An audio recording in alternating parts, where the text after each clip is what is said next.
Can you tell us a bit about how Roman divorces were carried out and what grounds you needed?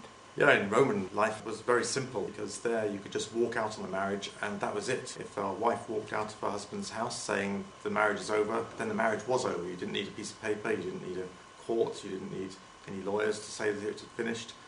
If she walked out with the intention of ending the marriage, then that marriage was ended.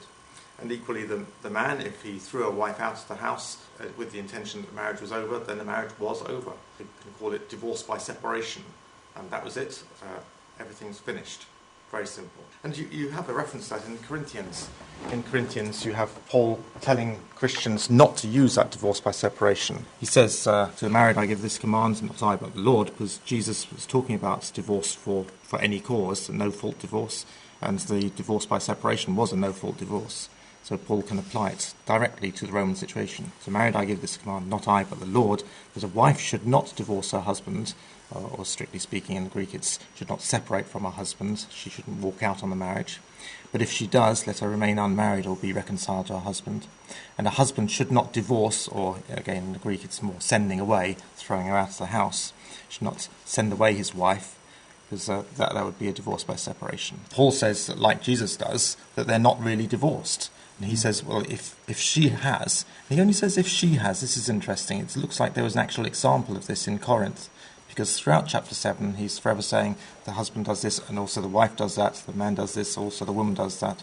But here's the only place where he doesn't have equal phrasing. There is an actual individual. If she does walk out on her husband, let her remain unmarried or be reconciled to her husband. As far as Paul's concerned, Jesus doesn't recognise her as being divorced because she hasn't had any biblical grounds. Let her remain unmarried or be reconciled to her husband. She's got to work to put that marriage back together again, if possible. But of course, that doesn't help anyone if they've been divorced against their will.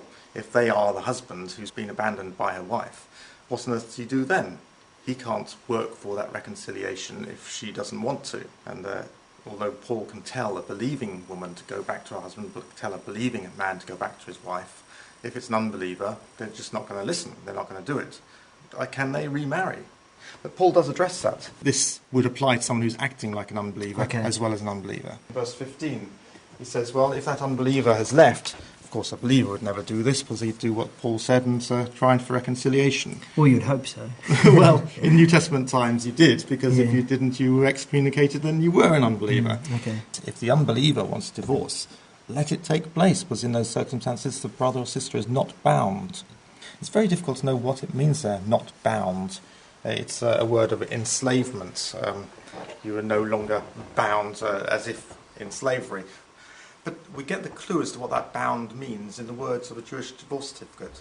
Right at the end of the divorce certificate it says, you are now free to marry any man you wish. And it is the language of slavery.